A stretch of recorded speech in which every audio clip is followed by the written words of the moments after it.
花肉我们来切成厚块。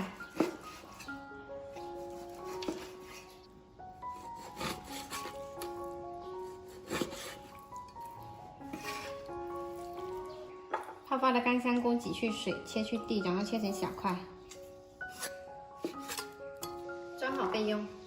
我们再来准备一个红曲米跟红曲粉。这种红曲米呢，它是由大米跟那个红曲菌发酵而成的，是一种天然的色素。红曲粉呢，是我用红曲米破壁机打出来的。客家人焖肉煮汤呢，都会经常用。起锅热油，把五花肉放进来煎。五花肉我们逼出来了很多油，舀掉一些。如果怕溅油呢，猪皮就可以先切掉。把蒜头跟香菇加进来，翻炒一下。香菇炒香了之后呢，加入一些红曲米跟红曲粉，不要太多。记得调一下味，一勺生抽，一勺蚝油，半勺盐，翻炒均匀。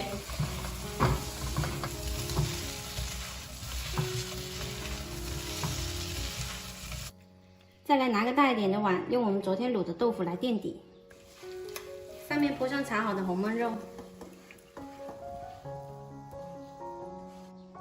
用红曲粉来上色呢，这个颜色特别红亮，很好看。梅州这边做好事呢，都会用红曲粉来做红焖肉，而且他们的红焖肉都会切得很大块，吃起来超过瘾。水开上锅蒸40分钟。最近天气特别热，我都会煮一些花茶给小朋友喝。今天来个菊花茶，加入适量清水。我比较常用2升壶，选择花茶键就可以了，不需要开火。时间到，我们的红焖肉蒸好了。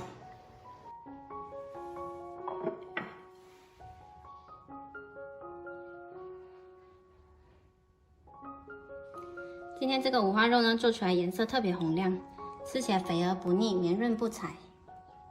豆腐吸足了肉香，吃起来满口汤汁，超级香。喜欢的朋友可以试一下哦。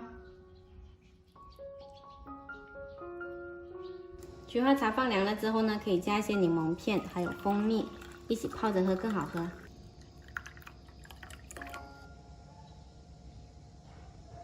我有了。